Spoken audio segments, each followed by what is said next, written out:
Good morning student. मैंने कल आप लोगों को साखी के कुछ पद पढ़ाए थे, दोहे, और आज उसी के आगे पढ़ाने जा रही हूँ।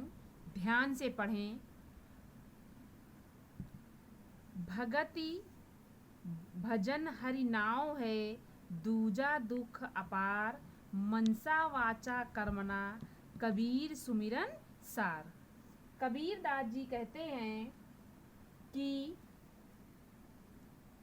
जीव के लिए परमात्मा की भक्ति और भजन करना एक नाव के समान उपयोगी है। इसके अतिरिक्त संसार में हर जगह दुख ही दुख भरा हुआ है। इसलिए व्यक्ति को मन, वचन और कर्म से परमात्मा का स्मरण करना चाहिए और अपने लिए अच्छा सा मार्ग चुनना चाहिए। कबीर चित्त चमकी है, चहुदिस लागी लाई, हरि सुमिरन हाथू घड़ा, बेगे लेओ बुझाई। कबीर दास जी कहते हैं कि इस संसार में सब जगह काहे कि विषय वासनाओं की आग लगी हुई है, मेरा भी मन उसी आग में जल रहा है।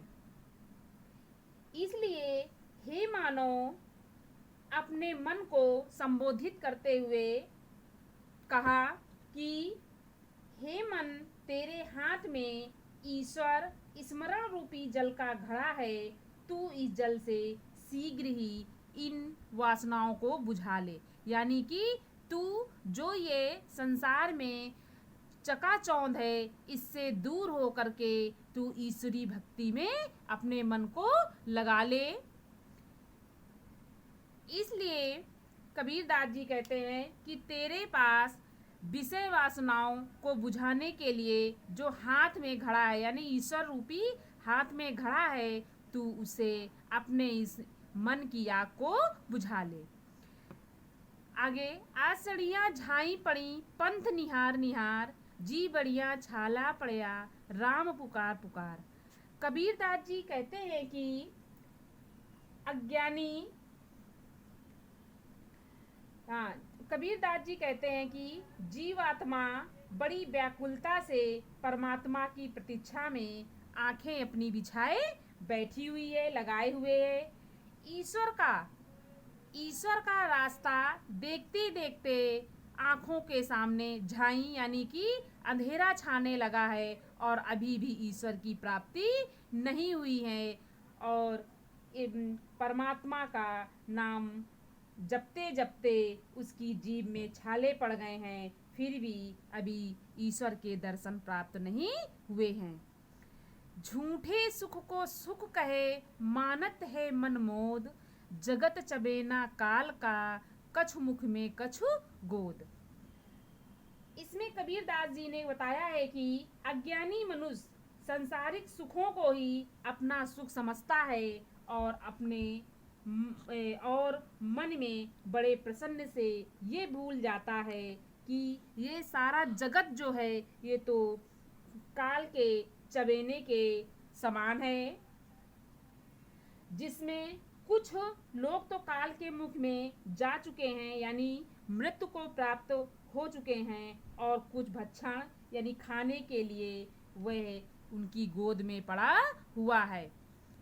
इसलिए कबीर दास जी ने ये बताया है कि ईश्वरी भक्ति के अलावा तेरा कुछ नहीं हो सकता, तू इस संसार से नहीं पार हो सकता, इस भवसागर से नहीं पार हो सकता है। इसलिए हे मानो, तू सिर्फ ईश्वरी भक्ति को में ही अपना मन लगा। जब मैं था तब हरि नहीं, अब हरे है मैं नाही, सब अंधियारा मिट गया, जब दीपक देखा माही। कबीर दास जी कहते हैं कि जब मैं था, मैं माने अहंकार, जब मेरे अंदर अहंकार की भावना थी तब मुझे ईश्वर की प्राप्ति यानी ईश्वर के दर्शन नहीं हुए थे, किंतु जब मुझे ईश्वर के दर्शन प्राप्त हुए तब से मेरा अहंकार समाप्त हो गया।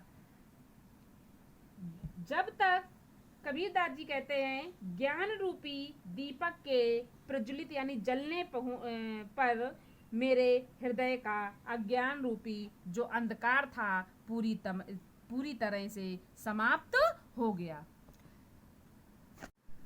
ये मैं दूसरा वीडियो बना रही हूँ, तो इसमें भी वही दोहे हैं, पढ़िए। कबीर कहा गरीबियों ऊंचे देख आवास, आवास माने यानी घर, काली पर भय लोट राम ऊपर जामे घास। कबीर दास जी कहते हैं, जीवात्मा को संबोधित करते हुए कहते हैं कि हे प्राणी, हे मानो, तू अपने ऊंचे ऊंचे इन भौतिक आवासों को देखकर घमंड क्यों कर रहा है? क्योंकि ये जो भौतिक वस्तुएं हैं ये सब नश्वर हैं, एक दिन ये सब नष्ट हो जाएंगी, यानी धरती पे गिर जाएंगी और इन पर बड़ी बड़ी घास उग आएगी। यूं ऐसा संसार है जैसा सैंबल फूल, दिन दस के व्यवहार को झूठे रंग ना भूल। अब कबीरदास जी कहते हैं कि यह संसार सेमल के फूल की तरह है। जिस प्रकार फूल तो आपको पता है ना कि खिलता है, सुंदरता देता है, इसके बाद धीरे से मुरझा जाता है और पृथ्वी पर गिर जाता है और उसकी सुंदरता नष्ट हो जाती है। तो इस तरह कबीरदास जी समझा रहे हैं मानव को कि ये संसार जो है सेमल फूल की तरह है। जिस प्रकार ये बड़ा ही सुंदर होता है परंतु बहुत जल्द ही नष्ट हो जाता है, इसलिए मनुष्य को इस क्षणिक सौंदर्य पर मुग्ध होकर किसी को अपना जीवन कभी भी नष्ट नहीं करना चाहिए। क्योंकि संसार की कोई भी वस्तु ना तो सच्चा आनंद देती है और ना ही वह हमें सौंदर्य देती है। झूठे सौंदर्य के लालच में पड़ गए मनुष्य को अपना दुर्लभ जीवन नष्ट नहीं करना चाहिए। ई अवसर चेत्या नहीं पशु ज्यों पाली देह, देह माने शरीर, राम नाम जाड़िया नहीं अंति पड़ी मुख से। कबीरदास जी कहते हैं कि तुम इस मनुष्य योनि में पैदा हुए हो जो बड़े ही सौभाग्य से प्राप्त होता है। इतना सुंदर अवसर पाकर भी तुम अगर सजग नहीं हुए यानी जागे नहीं और राम नाम का स्मरण नहीं करते तो केवल पशु के भांति ही अपने शरीर का पालन पोषण कर रहे हो। तो ये समझ लो, यदि समय रहते तुमने राम नाम का स्मरण नहीं किया तो अंत समय तुम्हें मिट्टी में ही मिलना है, तुझे कभी भी मोक्ष की प्राप्ति नहीं हो सकती है। यह तन कांचा कुंभ है लिया फिरे था साथ, ढबका लागा फूट गया कछु ना आया हाथ।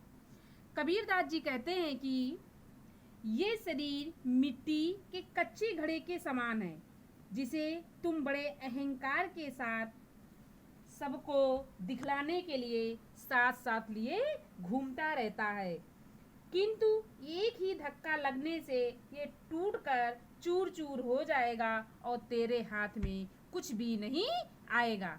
तो कबीरदास का कहना ये है कि सिर्फ तू ईश्वर की भक्ति कर, वही तेरे साथ देगी, वही तुझे, उसी से तुझे लाभ होगा।